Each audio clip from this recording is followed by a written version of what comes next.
gjithë infrastrukturës tjetër që kërkohet.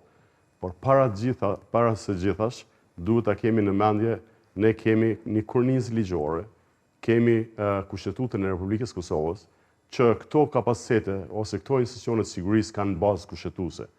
Për të filluar një kapacitet 3, ne duhet faktikisht të mendojmë ta studiojmë arkitekturën e sigurisë.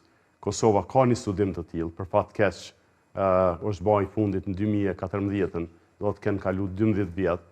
Shtetet e NATO-s dhe shtetet partnerë tona kryesisht bojnë çdo 5 deri në 10 vjet rishikim të sektorit sigurisë dhe është shumë e nevojshme që ne të bëjmë një rishikim të vazhdueshëm dhe mbi bazën e atij rishikimi të gjetërave ose zbrastirave në fushën e sigurisë, ne duhet faktikisht planifikojmë çfarë kapaciteti duhen Kosovës.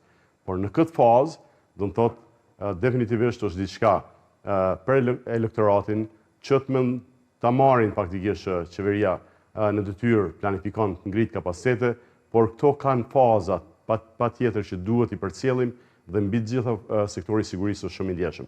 Nuk mund të bëjmë diçka ad hoc, na u ka kujtuar sot dhe të bëjmë një gjandarmeri dhe mbi të gjitha janë modelet e njohura të gjandarmerive. Ne duhet saktësisht dim cilat do të jenë fushat e misionit të gjandarmerisë, cilat do të jetë fusha e misionit të ushtrisë Kosovës dhe institucioneve tjera të sigurisë.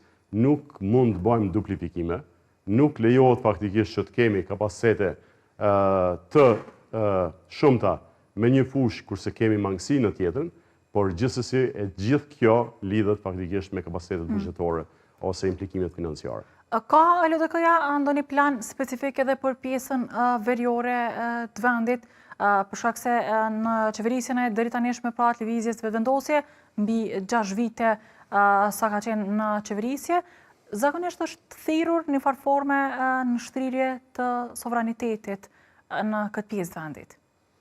Problemi qëndron që Kosova nuk ka thjesht asnjë bazë ligjore ta quajmë pjesë veriore, jugore, qendrore.